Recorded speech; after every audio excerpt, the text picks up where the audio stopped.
increasingly what we are seeing, especially in the last couple of years, is they've got politically a lot closer. I had the opportunity to speak with the Prime Minister over the course of the weekend, and it is worth noting that he does enjoy a parliamentary majority, but the reason he enjoys that parliamentary majority is because he's being given legitimacy by political groups that are closely supported and affiliated to Iran.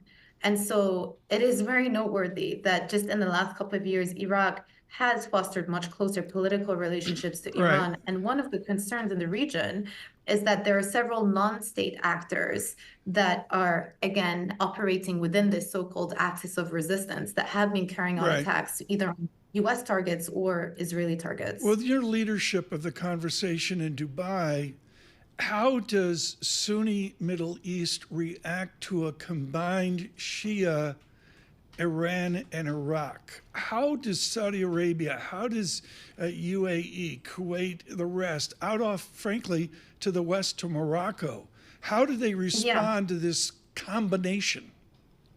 So the impression that I got from speaking to the Prime Minister is that they see themselves as somewhat of a mediator. Now, you will remember, again, this went under the radar, but there was somewhat of a mediation that took place between Saudi Arabia and Iran a couple of years ago, and everyone gave China the credit for hosting the talks between the two countries, but of course, one being Sunni and one being Shia.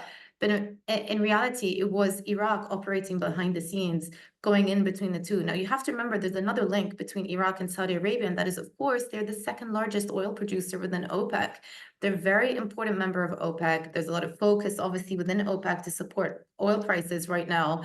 And so Iraq is pitching itself as a country that can mediate between all countries in the Gulf, and also one that looks to enjoy bilateral security relationships with the US once the full withdrawal of the coalition forces take place.